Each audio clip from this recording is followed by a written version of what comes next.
In this video, I want to talk about Env files and environment configuration.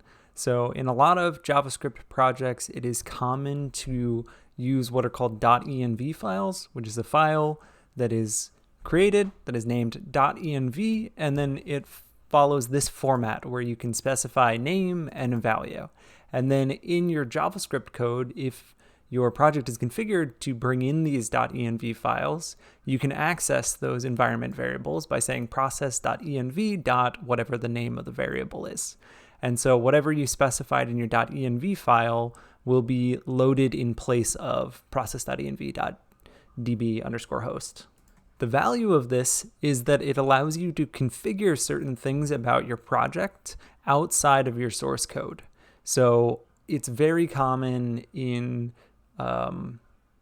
when you're building an app and pushing it into production. So there's a version that's live that when you're working on it locally, instead of talking to the same database that your production application is talking to, you talk to a separate database, which is your development database, where it's fine to sort of like play with deleting things and editing things without breaking anything for your users. So often this Env file setup will be used for configuring those types of settings. In our case, what I want to do is move our Firebase credentials to a .env file so that we do not include them in our source code when we start pushing things to GitHub.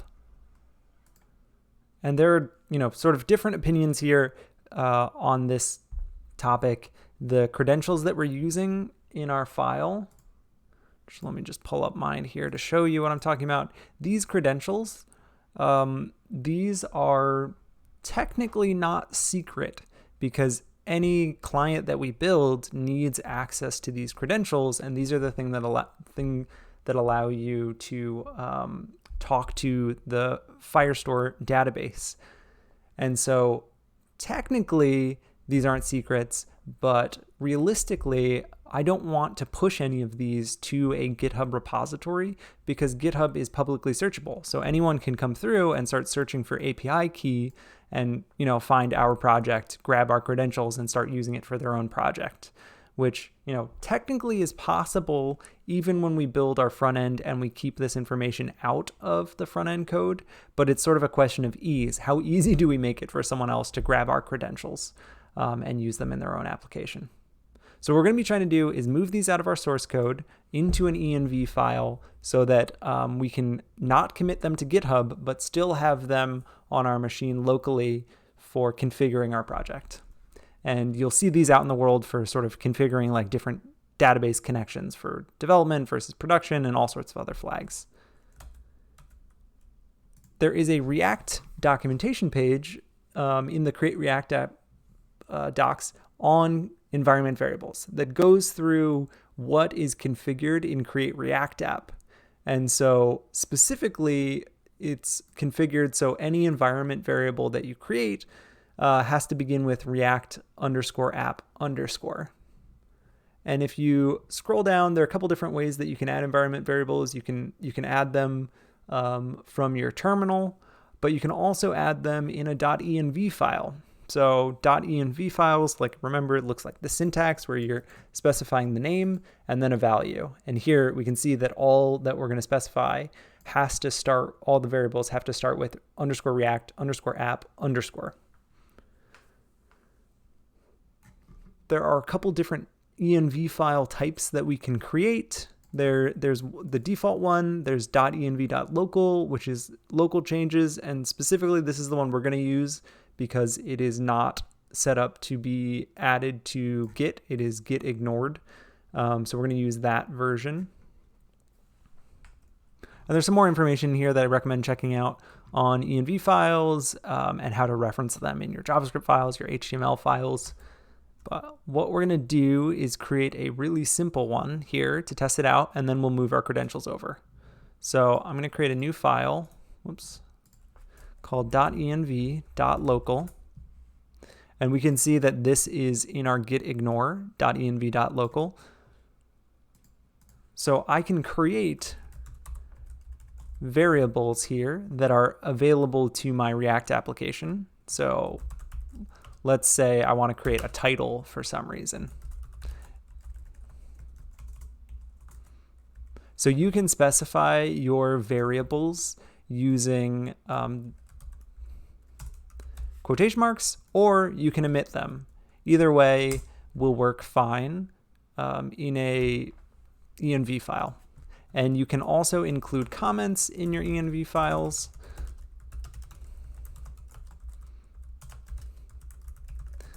And one thing that's important to note is that anytime you make changes to your Env files or you create Env files, you have to restart your React development build. So restart the server anytime this is changed. So if I save this, whoops, maybe make sure that this says Mike.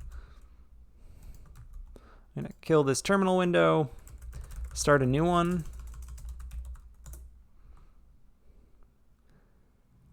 And these, if I go into my index.js and console log process.env, this is going to show me all of my environment variables that are set up.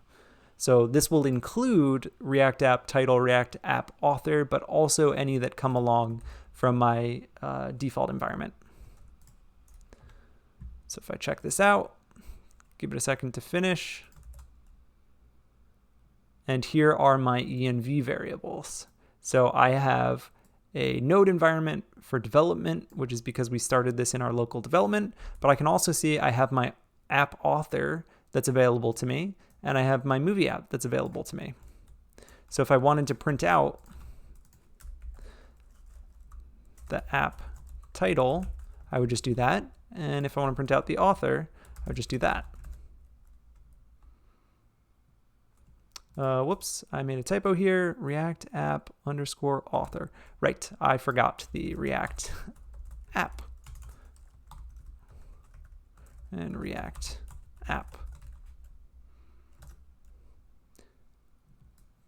So now I'm grabbing them. And it's important to note what we saw there. I should have paused for a second, is if you try and grab something that hasn't been specified, you're going to get a value of undefined. So if you see undefined coming in your project, then you want to check your env to make sure the file is called .env.local, and make sure that you've used the same name of your variable in both places. Okay, so that's the basic setup of an env file. And what we want to do is grab our Firebase credentials here, and I want to put them in here. So I don't need these anymore. I'm just going to comment them out so that we have them in the solution for reference. And maybe I'll name them syntax. And so I'm going to need to start each of these with React app underscore. And then just to keep them consistent, I am going to uppercase these and use underscore for separating the words. So API key equals, and then I'm going to use the quotation version of the syntax, even though you could omit that. And then I'm going to copy and paste this a few times to put in the auth domain, database URL, project ID, storage bucket,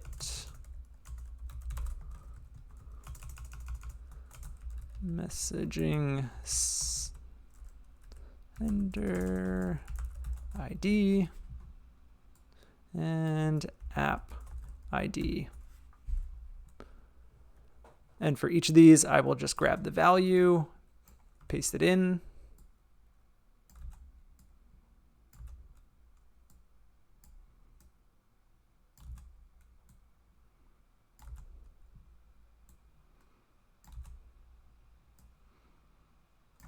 And as I'm pasting this in, one thing that I want to make note of is because this is no longer checked into GitHub, it has been ignored. These credentials, if I were to clone the project to a new machine and try running it, I'm going to have to create this env file and match this format. So keep that in mind, that once we move these out of Git, source control. When we clone a thing, we will have to recreate these, but these are easy to pull back down from your Firebase project. Just go into settings, grab each of these values, paste them into your project. One thing that I like to do for my projects is create something like an env.template, which is not ignored here. So whatever we put in here will show up in GitHub. And what I like to do for those is, so I copied and pasted my env local to create this file. I will just get rid of the contents of this file.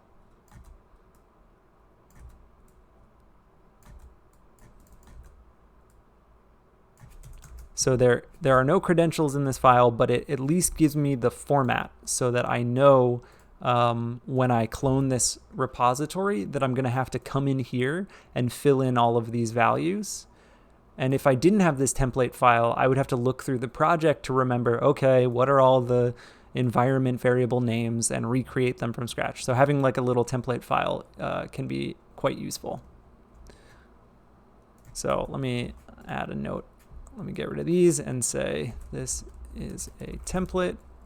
Fill this in with your Firestore credentials. Okay, so back to my env local. I'm going to get rid of this. I'm going to save this file, and then I am going to need to restart my application because I've changed the env. So I'm going to save this. Start a new command here. And I'm going to print out my process.env to just do a quick check that those credentials are in my env, that I haven't broken anything as I've set this up. And once I check that, I'm going to come into Firebase and I'm going to replace these with the values from our env. So I check it out, see my object. These all look good from a quick visual check. So what I want to do is I'm going to grab this, bring it into my Firebase, and I'm going to comment this out so that I have this for reference. And instead of API key, I am going to put in process.env. And then copy and paste this in. And I'm going to do the same for the rest of these. I'm going to pause it for a second so you don't have to watch me type. And we're done typing. So all I did was put all of these to process.env, and I can get rid of this comment. And what I want to do to make sure that this works is come back to my application and make sure that I am loading the movies and that I am able to perform the functions that we have created, which would mean that we have all of the credentials that we set up for interacting with this database. And it looks like we are all set up and good to go here.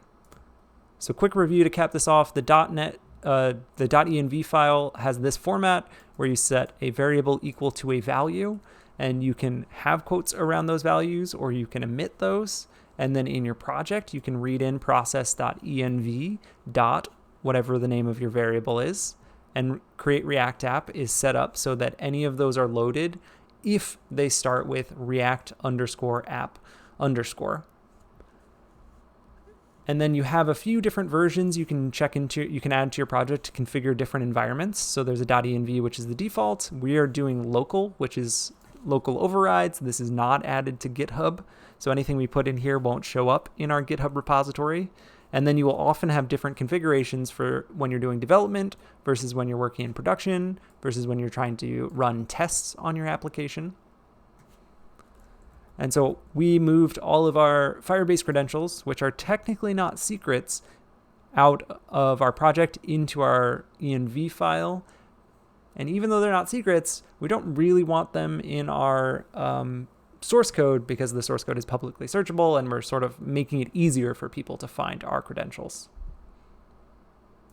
So that's it for env files. We'll talk about how to configure these environment variables when we do a deploy. This will add another step that we have to do when we start deploying our application, but we'll talk about that in the next video.